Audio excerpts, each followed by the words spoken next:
My favorite life lesson of all time is self-truth.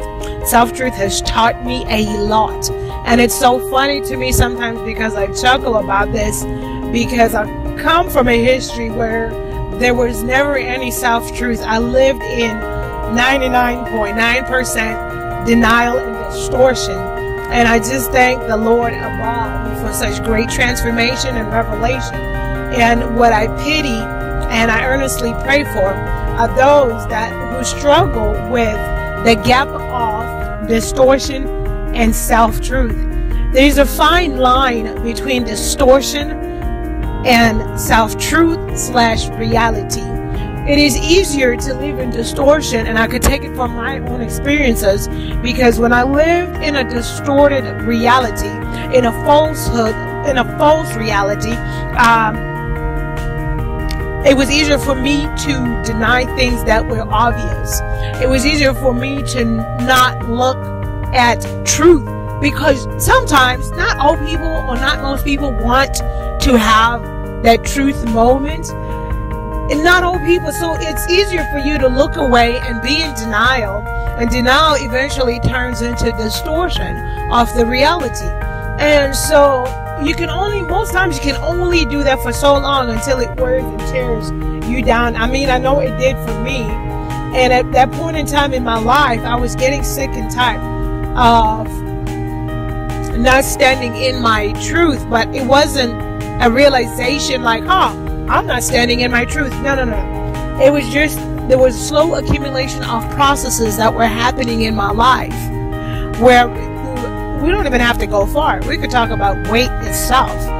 You know, I was in denial of my weight. The scale is saying one number, and I'm in my mind, I'm not computing. I've trained my mind to distort the reality when the scale is clearly telling me that I'm at a health risk. So I mean, that's a very detailed example of some of the things that I distorted with my life. I realized I was afraid to live in self-truth because I was afraid to tell myself the truth, I guess. I realized that the truth would hurt, and I realized the truth wouldn't be nice. The truth would be ugly. But once is once and when mixed together, by the way, new word, look it up. But once I started to walk in my self-truth, and self-truth is the moment that you just have to make with yourself, to start being brutally honest with yourself. You can do this. You can. You really can. I didn't know if I could, but I just started being brutally honest with myself. Yes, it wasn't an overnight process. It was an overtime process. I started with small little wins first, small little battles first, and then we graduate to the others. Just like when my clothes could not fit, and the scale was clearly telling me that, sister girl, you are a health threat to yourself. And my clothes were not fitting, and I just was, the clothes have shrunk. And I'll never forget it. My mom is the best when it comes to brutal honesty. And she just told me one time to say, clothes never shrink. You know, people put on weight, clothes don't shrink. And I used to think, man, what does she know? My clothes shrunk. I didn't wash them in a good cycle or the right cycle.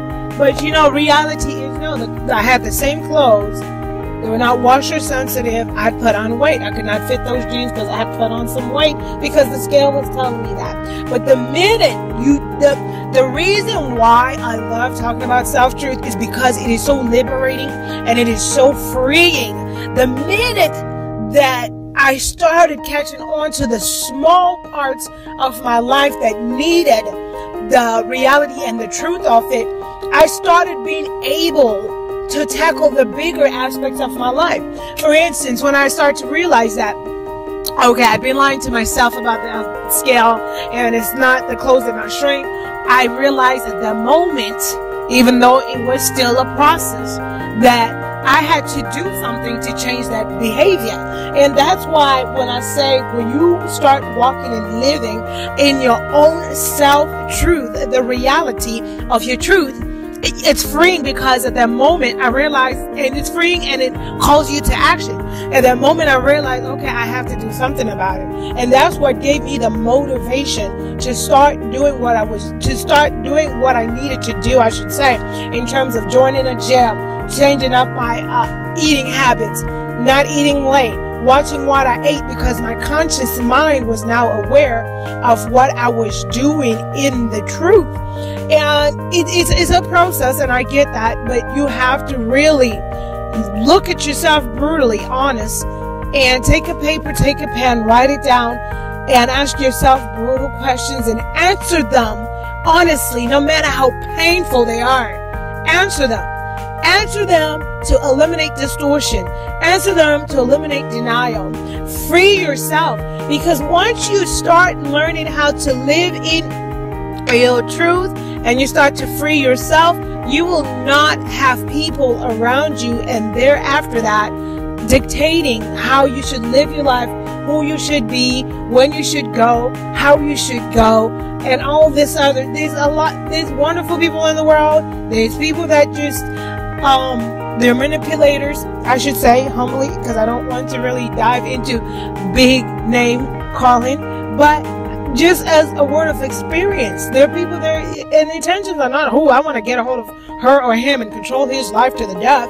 No, there are people that just have behaviors that are either controlling, demeaning, or manipulating, and those are some people that you have to be really aware of within your life. And if you're not living in your truth, then you're living in someone else's distorted reality, where you feel like, oh, I can't say no all the time because they always ask me, and oh, I'm so nice. No, there's no such thing. Anytime you put your feelings on hold and you do something in that moment because you're not trying to disappoint someone, is the moment and point in time you have to take a truth-o-meter, a true evaluation of your truth meter, and asking yourself the meaty questions. Is this really what I want to do? It's a working process, but I've had to do it myself. There's things that have happened, but I have to, you are you. Feel free to talk to yourself. And I ask myself questions. I say, well, do we really want to? No, we don't. Or do we really need to? No, we don't. Or is this right? No, it's not. Because if you stand in your truth, you free yourself. You free yourself to be and become the person you are supposed to be. Not the clone that other people want you to be. Not the twin or triplet that other people want you to be. Not the replica that other people want you to be. You free yourself into yourself to become the person that you were intended to be. So I urge you to discover the art of freeing yourself by being true to yourself and standing in your self-truth and eliminating a distorted reality, but claiming a true reality.